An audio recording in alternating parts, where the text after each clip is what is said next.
طوال ورحسن شيخ محمود مدحويني صوماليا هذا الكيس ما مقشين بل فيديو كان واحد لا دغيستا بسنك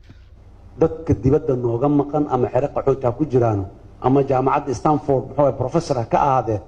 waa in la soo noqdaa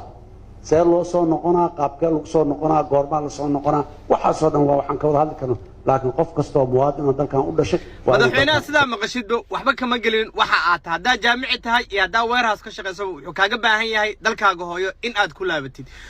okay hal su'aal is weydiino madaxweyne ma waxaad leedahay dadka ku soo laabta dalka saan ay ka dhaceyso gabadhan yirista meeshan kaaga muuqato saaka waxay u kalahday school oo wali waxay xirantahay dharka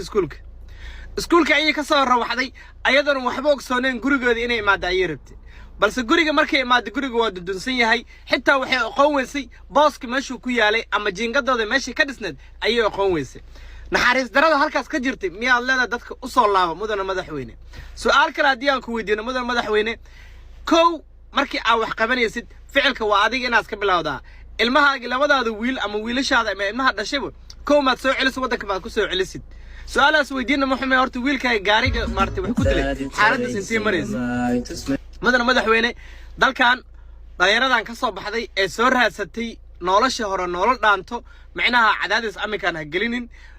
danti aad u timid Jarmalka ee ahayd dawladdaas inaad kala hadashid kullu way ka weyn tahay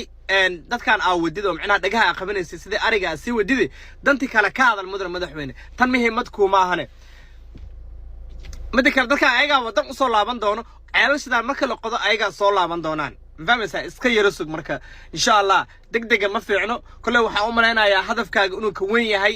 dadkan la soo qabana dhagaha la soo qabana haduu jaamici yahay iyo haduu jaamici yahay haduu sharci leeyahay haduu sharci leeyahay dhagaha la soo qabanaaye wax ka weyn baa madaxweyne u timide bal wixii ka weynaa madaxweyne ka hadal oo insha Allah bal baraha bulshada fadhinaaye bal aan maqano oo salaameyna